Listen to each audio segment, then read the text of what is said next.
مسلمان ملکونه چې دی خالی په نوم باندې مسلمان دي خو د خپل مسلمان رور چې دی مدد نه کوي. اسرائیل چې دی هغه په قطر باندې حمله کړې ده خو یو مسلمان ملک چې دی د هغې خلاف څه کاروایی نه ده کړې ځکه چې هوایي حمله هم کړې ده او د سمندر نه هم حمله کړې ده. د جټ جهازونو په تور باندې چې دی هم مزایلې راویشتې دي او د سمندر نه چې دی هم مزایلې راویشتې دي. د حماس چې کوم مذاکراتي ټیم و نو په هغې ټیم باندې چې دی په هغې باندې مزایلې راویشتې دي او هغوی چې په کوم ځای کې موجود وو نو ډېر کسان چې دي په هغې کې شهیدان شوي هم دي. او دا حمله چې ده د امریکې او اسرائیل چې ده دا په شراکت باندې کړي. دا ټیم چې دی د امریکې راغوښتلی د امریکې په سلا باندې چې دی دا کار شوی دی. بل که تاسو وګورئ ټرمپ له چې دی د امن ایوارډ هم ورکوي او زموږ په ملک ولم ځینې کسان چې دی هغې سپورټ کوي چې ده ته هم دا ایوارډ چې دی دا میلاو شي. او که تاسو وګورئ هغه اصل کې د مسلمان ملکونو چې دی دشمن دی. اوس لکه په حماس باندې چې دی حمله وکړه چې هغه د قبلې اول حفاظت کوي.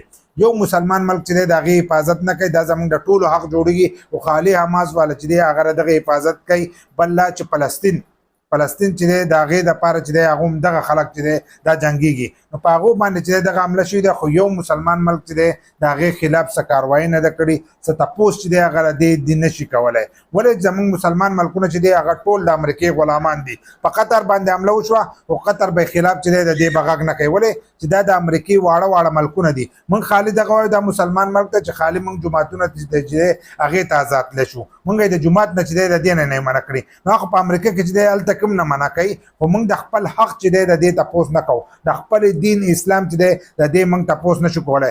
زموږ حکمرانان چې دی هغه هم دغه شانتې خاموشه ناست دي هغه چې دی تپوس نه کوي. بل لکه تاسو وګورئ نو پاکستان چې دی زموږ کوم ملک چې دی دا په مسلمانانو ملکونو کې چې دی دا سوپر طاقت دی. لکه سوپر طاقت دا ده چې د سره اټمي دغه چې دی هتیار چې دی هغه د سره موجود دي. نو دی چې دی هم دی د هغو خلاف چې دی کاروایي نشي کولی ځکه چې هغه یو مذاکراتي ټیم راغلی نو په هغې باندې حمله شوې ده. د دې تپوس دې ټولو مسلمان ملکونو نه چې دی دې له پکار دی. تاسو را سره هم خپل رایه چې دی هغه لازم شریک کوئ.